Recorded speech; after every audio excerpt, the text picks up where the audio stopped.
Watch more programs like this on cable and stream with PCN Select. Subscribe at PCNTV.com.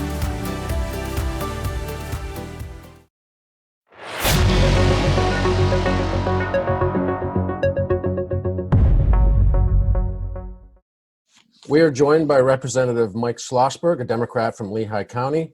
Your bill on emergency responder health and stress management has been signed by the governor. Can you tell us a little bit about that new law? Absolutely. So we know that there are certain segments of the population that are more likely to suffer from mental illness. One of those groups, unquestionably, is first responders. Now, we intentionally painted first responders with a wide brush: police, fire, EMS, coroner, 911 operators, and corrections officers. These are men and women who see incredible trauma in the course of their lives and in the course of their jobs. Unfortunately, the statistics are very clear. They're more likely to suffer from mental illness, from addiction, and are more likely to die by suicide. In fact, we've lost more first responders to suicide deaths than we have to violent acts that occurred in the line of duty. We passed this law in an effort to try to address that.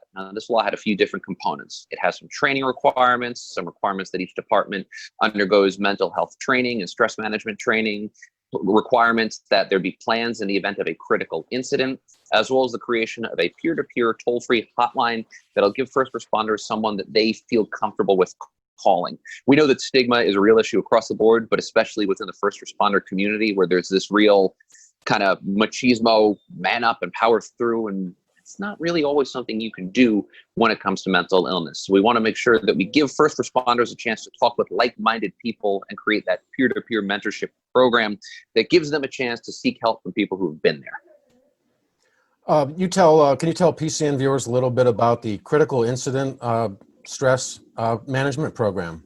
Yeah. So a critical incident stress management is basically what a department does after a critical incident. A critical incident is typically defined as a violent death of somebody in the line of duty.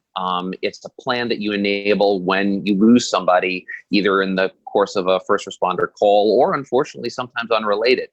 We found that these critical incidences and these traumas are often the trigger points for people who are having some sort of mental health problem. And we want to make sure that each department is planned for what to do in the event that they lose somebody and can kind of flood that area with counselors and with help as needed. You mentioned earlier the peer-to-peer support program. Can you tell us how critical that is, and who are the peers that are going to be helping their fellow coworkers? So we have found that first responders typically prefer to talk to each other rather than maybe some nameless face on the other line. If they know that it's somebody who's been where they have been, who knows what their job is like, who understands the cultural challenges, the problems, stigma, things like that, they're more likely to make that call. So peer-to-peer programs are typically certified peer specialists, people who've been through specific training and know how to handle individuals who are in some sort of mental health crisis. And again, since it's also first responders, somebody is more likely to call, we think, and they can kind of break down some of those cultural and professional barriers. How important is suicide awareness training? Hugely. We know that every number on suicide is going in the absolute wrong direction, and that's across the state and certainly within the first responder community. The more we can talk about suicide and make people more aware of what some of the warning signs are and how to help people who need it, the more we can reduce suicide rates. And again, we know that first responders are more likely to die by suicide than they are in the line of duty. So we've got to get this issue in front of people more. It's also something that I learned in the course of going through the Suicide Prevention Task Force that Governor Wolf recently pulled together. We spent 2019 running around the state, meeting with various groups and talking about the need for suicide prevention training and for specific suicide prevention training that was directly geared towards helping certain segments of the community. First responders in particular were really identified as a group that needed specific assistance. You mentioned the stigma associated with seeking mental health treatment. How can more people be encouraged to seek help? The best way I can talk about this is to take a look at the news. Not a day goes by at this point that you don't see somebody openly talking about their own mental health struggles. I think too many people really have this outdated assumption that there's something wrong with them, that there's a weakness. if they suffer from depression or anxiety or addiction. When the truth is that millions of Americans are addicted to some sort of substance. 1 in 5 Americans are actively experiencing some sort of mental health crisis. You think about 5 people that you know, odds are good one of them has it. Odds are good as somebody within your own family members. We have to lose this concept that people should be afraid and ashamed of their own mental illnesses. It's something that I've tried to preach in the course of my life with my own experience with depression and anxiety, and it's something I think we all need to be better at. One of those 5 people could be you or me. Yeah, and it certainly is me. I've been very open with my own struggles about depression, anxiety, and suicidal ideation, and I've been able to overcome them, and I've tried to use my experiences and my challenges to help others. And that's part of what we tried to do with this bill. This bill, it's now Act 69, was inspired by first responders who came forward and said, this is my story. This is what happened to me after that fire. I will never forget a member of the IAFF, the International Association of Firefighters, telling me that every firefighter has that call that they can't forget, that they can't shake. They remember that fire where that kid died, or where they found the bodies of 2 people, and they can't get rid of those memories, and it changes them forever. And we want to make sure that anybody who experiences that call has the chance to get the help they need. That's the post-traumatic stress risk a lot of emergency responders have. Absolutely. Can you tell us about the telehealth issue that came up during the House Human Services Committee meeting last week? It was a very interesting issue. We know that regulations have been temporarily waived and that a lot of insurance companies are starting to really respond appropriately and make it easier for telehealth. We know that challenges and regulatory barriers remain. So on one hand, we still have these regulatory challenges. On the other hand, in a lot of portions of rural and urban Pennsylvania, internet access isn't even. We found that out firsthand in my district. I represent about 80% of my district is the Allentown School District. Well, they couldn't get online learning up for 40 days because they couldn't ensure that every kid had access to the internet. That's a problem. So telehealth is unquestionably the future, especially in incidences like this, but it's not completely appropriate for everybody. And more to the point, we need to do a better job at the state and federal level of getting broadband internet access out there. Final question. How was your bill funded? My bill was funded by an increase of traffic tickets. I forget the specific fine, but it doubled some fine from $10 to $20. The costs were actually relatively limited. I want to say it was about $250,000, and it took money from that pot, and will also take. So that money will then get used to fund the infrastructure and any hiring costs. Representative Mike Schlossberg, a Democrat from Lehigh County. Thank you for your time. Thanks for having me. We're joined by Terry Madonna, Director of the Center for Politics and Public Policy at Franklin and Marshall College. A new Franklin and Marshall poll came out last week. What did it say about the presidential race? Well, it says that Joe Biden has a nine-point lead over President Donald Trump. That's pretty consistent with when we were in the field towards the end of July. What we found in other state polls was the average on Real Clear Politics was at the time 7.2, 7.4%. So it was consistent, with the average of the polls at 9. And by the way, on the national polls at the time, Biden had an 8.5, 9-point lead. So what we found was the polls pretty consistent with, with both other Pennsylvania polls and national polls. I'm talking about the averages of those polls. There is no doubt that COVID-19 has emerged as the single most important problem in this state. We ask voters, and we've been asking this for years, what's the most important? 32%, about a third of them said COVID-19. So think about it. COVID-19 has emerged as the single most important problem in this state. And make no mistake about it, at the moment, and we'll see how that goes. It's has a big effect on the presidential election, as I think everybody knows. Last week, President Trump sort of modified his positions. He had been saying, COVID-19 is over, it's going to end. But last week he said, everybody wear a mask. It's going to get worse before it gets better. And he renewed the press conferences that he had been having with the task force on coronavirus. So, and by the way, of late, his job performance numbers have come up a bit. and his polling in Pennsylvania has done better. Now, I'm talking about marginal increases, not significant increases, but make no mistake about it. One of the problems he had, and this is an important one, was the failure, according to the voters, to address COVID-19 in a more serious and comprehensive way. Can you explain the importance of social distancing and the coronavirus questions in your poll? Yeah, there isn't You had any several doubt about those. There isn't any doubt, without getting into a lot of the numbers, that the voters in our state think it's important to wear a mask, it's important to do social distancing.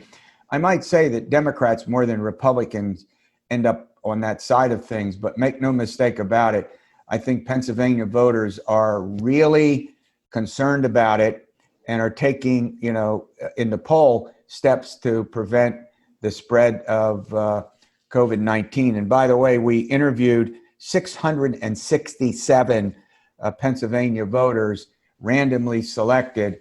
So it's a pretty good cross sample of the voters of the state. One of the questions in the poll related to presidential approval rating. How is Donald Trump faring? Yeah.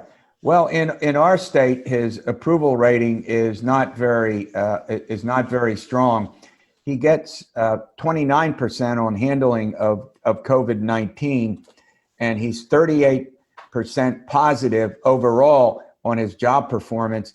And by the way, if you go to the national polls, at the time we were in the field, they were about 41% positive. So we were certainly within the range that other pollsters have found for his job performance. I don't think there's any doubt about it that the spike up of coronavirus in the last couple of weeks has, caused his performances to drop. Now imagine this. In the national polls, his job performance has gone up to about 43, almost 44% positive, again, because he has paid more attention to coronavirus. And I think that's been evident in the polls. And his standing in Pennsylvania polls has improved a bit, also largely because I think of his addressing the coronavirus situation in ways that he didn't do before. So I think that's been somewhat helpful to him. In recent history, has there been a president reelected who had an approval rating below 50%? Now, about 48, 50%, you're exactly right. It's very, very tough when you have an approval rating in the low 40s. And by the way, President Trump's job performance has varied by about 5 points through his whole presidency. We've not seen that kind of consistency since we've had scientific polling. Averages for presidential candidates on job performance have, they've been up into the low 50s and then dropped into the low 40s. And by the way, Jimmy Carter and George Herbert Walker Bush, who both lost second terms, had job performances in the high 30s. So that's an important indicator, but it's also significant to point out that about 85 to 90% of Republicans support the president. You got it? Support the president. And the number of Democrats do is in single digits. But I want to point something else that's very important. We asked Donald Trump's voters, Donald Trump's supporters, if they were voting for him or against Joe Biden. 78% of the voters who support Donald J. Trump said there was a vote for him. 22% said it was a vote against Joe Biden. Now, let's look at Democrats, or I should say voters who support Joe Biden. Same question. Was the vote for Biden or against Trump? 55% of Pennsylvania's registered voters said it was a vote against Trump. 43% said it was a vote for Biden. That's in the latest Franklin and Marshall College poll. So imagine what we're talking about. The visceral and intense dislike for Donald J. Trump among the people who are going to vote for Joe Biden is real, it's significant, and it's worth mentioning. That's a major driving factor in the presidential election. But President Trump is still polling ahead of Biden on the economy, correct? No, well, he's at 45% he's at 45% on handling the economy. That's his best score. Nationally, however, he's up about 48, 49% positive. So again, our poll's pretty consistent with nationally. If you go back and you look at past incumbents seeking a second term throughout American history, the economy has largely dominated whether they managed to win re-election or not. Jimmy Carter, seeking a second term, lost to Ronald Reagan in 1980. And guess what? We had, some problems in foreign policy in the Middle East, to be sure, but we also had stagflation, double-digit inflation and double-digit unemployment. George Herbert Walker Bush, seeking a second term in 1992, lost to Bill Clinton, largely because of the recession. James Carville, a very famous political campaign manager for Bill Clinton, said a famous quote that we all used at the time: "It's the economy, stupid." Everybody will remember that. And then Obama wins in 2008. Why? Largely because of what we refer to as the Great Recession. And so the economy has certainly dipped. We're in a recession. So as we move into the fall, I think how President Trump handles coronavirus is going to be a significant element. Let's say that we just don't reach a plateau, but it's on a downward trend. Let's say, number two, that the economy rebounds, whatever that might mean. They're probably the two best things that would help President Trump or hurt President Trump in his bid for re-election. I might also point out that we have two national conventions, whatever they're going to look like because they're virtual, and 3 debates. And who knows what could happen to change the configuration. But the bottom line is this: Republicans are enthusiastic to vote for President Trump. They're hanging in with him. Joe Biden's supporters are less enthusiastic, but he certainly has eaten in to President Trump's base, particularly with older voters. And President Trump, though he has the support of working class voters, isn't doing as well as he did in 2016. So we're in for quite a finish in the whatever it is, the 90 or so days that we have left before. I almost said before we vote on November 3, but many folks, probably more than vote in person, will vote mail-in ballot, and they'll be sending their ballots in earlier. We just have about 30 seconds left. I know this isn't a question for 30 seconds, but how have presidential polls changed since 2016 when they all had Hillary Clinton leading at this point? Yeah, well, the state polls, and remember, she won the national election by 2.1 percentage points. She obviously lost the Electoral College. In our state, many of the polls were off. Many of them weren't interviewing during the last 10 days of the campaign, when there was a huge turnout for Trump. People changed their mind or voted for Trump. They didn't indicate they were going to do that before. So I think we're all a lot more confident now that the polls are going to be much more in line, as ours was and others were in past elections. And when you have a margin of error like that, chances are, if it's within the margin, you're still polling pretty good. Absolutely. I'd like to thank Terry Madonna, Director of the Center for Politics and Public Policy at Franklin and Marshall College, for joining us. My pleasure. Thanks for having me. We're joined by Representative Russ Diamond, a Republican from Lebanon County. Some news agencies have drawn parallels between your statement last week about mask wearing and Secretary Levine's comments about transgender bias. How do you respond to characterizations that your statement in response to hers was a microaggression? Well, that's all that it is. It's a characterization by, people who want to make something. Here's the truth. Dr. Levine, although I question her timing of making that statement in defense of her way of life at a press conference that was announced as a COVID-19 update, she made a very strong and bold statement in defense of her way of life. She used great words, and I support her defending herself. I mean, everybody has the right to do that, to defend themselves against hate and intolerance.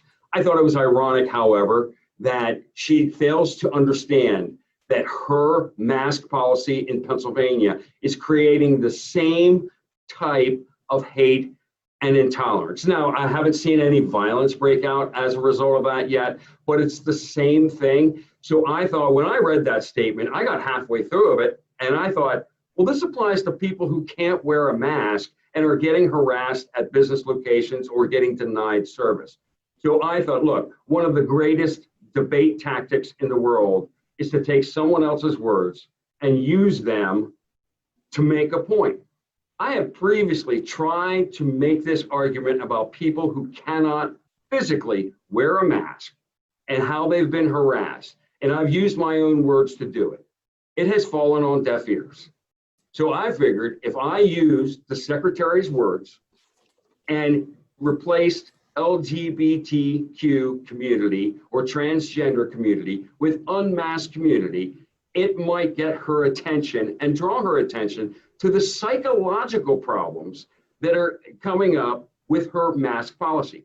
And look, let's be very clear. There are exceptions to the mask policy. They are written into it, but we never, ever hear about them.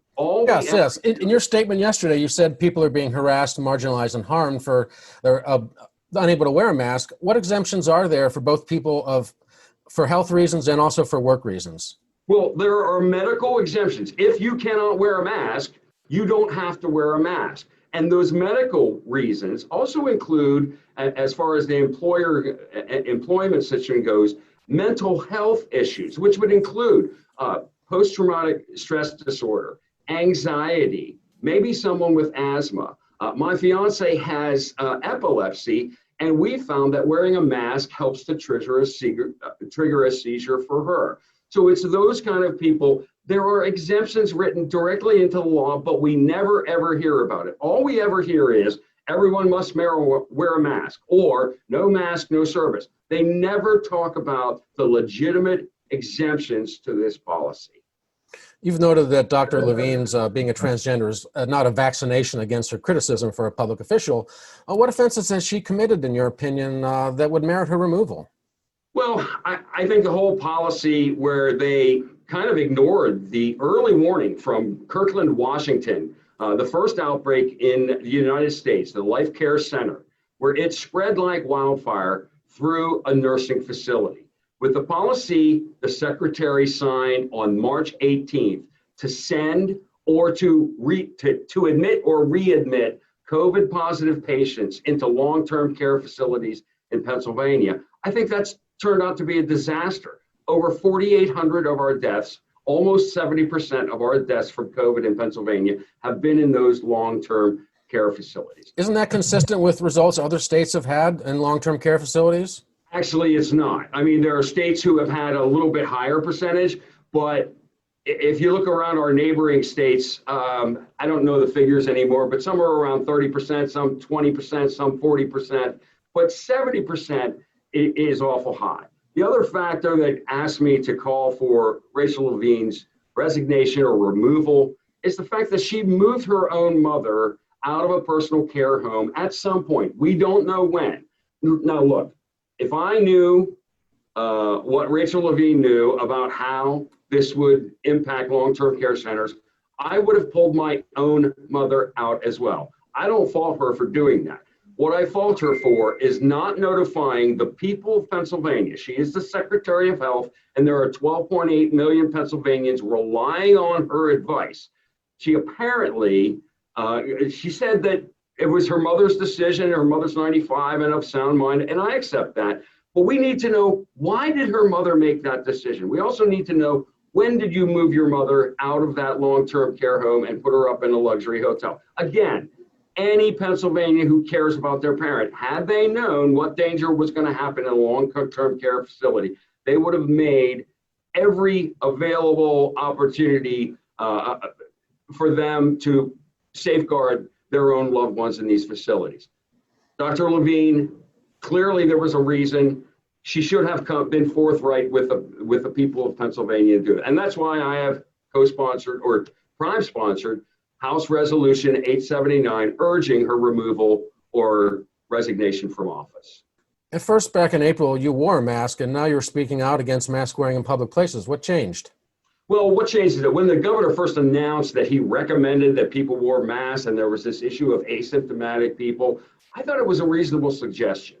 And in fact, I went to the trouble that very first weekend of obtaining a private supply of masks for the General Assembly to use, delivering them in person to the chief clerk of the House on the Sunday of that weekend so that we would have them Monday morning. Because I thought, hey, it was a reasonable idea, and I didn't want anybody knowing or finding out that the governor had provided us with masks produced by prison labor, because that's just a bad headline. You know, when you see, oh, the General Assembly is protecting themselves with prison labor. I didn't want to see that headline. So I went out and I got a private supply manufactured in Pennsylvania of masks to provide to the General Assembly.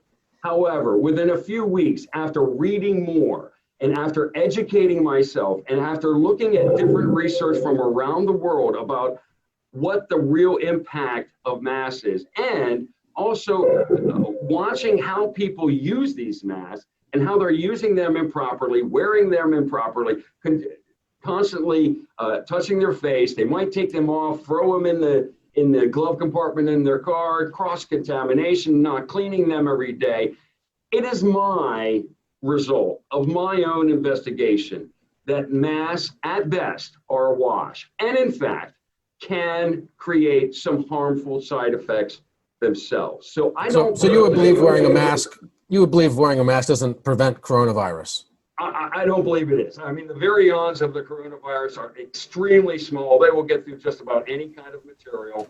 I mean, certainly there is something to be said about the ability to stop droplets that you know, when you cough or you sneeze. But let's face the facts. If someone's coughing or sneezing, they're not asymptomatic. And quite frankly, I don't know anybody who coughs into the open air or into someone's face these days. Everybody turns their head, you know, puts their hand in their elbow, that sort of thing. Everybody knows that by now. I just think the mask is, it's something that they suggested at first. I thought it was a common sense, recommendation. I learned more and I've changed my mind about it. And quite frankly, the way they're pushing it now, especially now that there's this insinuation that the police are going to be out enforcing this, I think that's the wrong way to go. I also think that has impacts on our children when they go to school. Children need to learn communication, and a lot of communication is watching facial expressions. If my face is covered, you don't know if I'm angry, you don't know if I'm sad, you don't know if I'm happy, you don't know if I'm a friend or a foe, and children need to learn that. I mean, there's all sorts of psychological impacts of this mask wearing that I find to be incredibly disturbing, especially today when we already have seen that psychologists, psychiatrists, therapists, they're getting inundated from the people who are suffering from anxiety, depression, and other mental health side effects from the actions of the governor and the Secretary of Health during the COVID crisis. Do executive orders like the stay-at-home order and the mask-wearing order infringe upon constitutional rights? I do believe in some respects they do. When the governor limits the number of people who can gather together, I believe that's an infringement on the right to free assembly. When the governor said, oh, you shouldn't be out there protesting on the Capitol steps, I said, well, that's freedom of assembly too. And the governor, actually illustrated my points there when he went out to protest on his own. So, we haven't had a real, like in California, they have actually put in executive orders about church attendance, that sort of thing. Nothing like that has happened in Pennsylvania. But the fear has caused churches to stop assembling. My church, we aren't meeting in person yet. I know some churches are. Is it the fear of COVID that's preventing them from meeting, or the fear of being caught without a mask? It could be a little bit both. Look, okay. FDR said, what was FDR's quote? We have nothing to fear but fear itself. I mean, fear is a horrible, it's a horrible motivator, and it's not the right way to run a society. Lastly, last question. What's your status now in Lebanon County with the distribution of federal pandemic funding? I have not heard any updates on that. Is there a court case currently? There is a court case. That's the only thing I know about, is that there has been a court case filed. I believe the governor has no leeway to withhold any of those funds. The General Assembly said, you shall do it by population. And Lebanon County is entitled to almost $13 million, and the governor simply ought to follow the law. We've been talking with Russ Diamond, Representative Russ Diamond, a Republican from Lebanon County. Thanks for your time today. Thank you, Todd.